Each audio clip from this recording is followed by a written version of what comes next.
Ang aking ikukwento ngayon ay pinamagatang adobo. At ito ang inyong Tia Gina. Babalikan natin ang simula ng kwento. At ito, atras muna, atras. Natikman nga ang luto ko, ang sarap. Teka, mamaya na nga kita i-chat. May nararamdaman ako. Achoo! Achoo! OMG, it's so to go. Pasok nga muna ako sa room. Grabe, I'm so pagod and so puyat.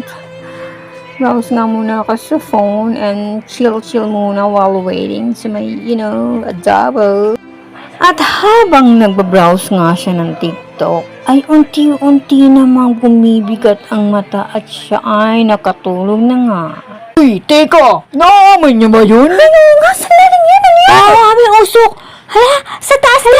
Paano natin makakit yung nagdanan mga ganda? Kukukuha ko ng tubig. Teka lang, hanap ko ng tubig. Tumawagay ng polis. Ay, meron pala. Ako, promise, Lord. Help naman, please! Kailangan kong tubig. Hanap ko tubig! Mali! Walang tubig! Balik tayo! Balik tayo! Umuusok pa! Mag-isip! Ay, gising! Ang halin mo ka mo? Tagal na! Ay, grabe siya. At ayun na nga, bukas pala ang pintuan. Hoy, girl! Gising! Ano ginagawa yung dalaw dyan? Ay, tatlo pala. Wala, usok. Ay, Antonieta!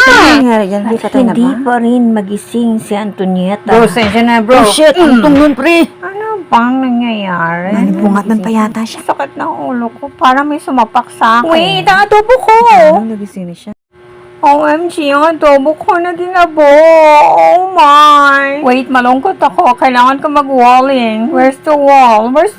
At dahil walang wall, sige na. Ako na mag-a-adjust. Upo na lang ako rito sa sink. Wala na akong ulam. I'm so kawawa na. Dito nga nagtatapos ang kwento ng adobo ni Antonieta. Abangan sa susunod na kwento ng iyong Tia Gina.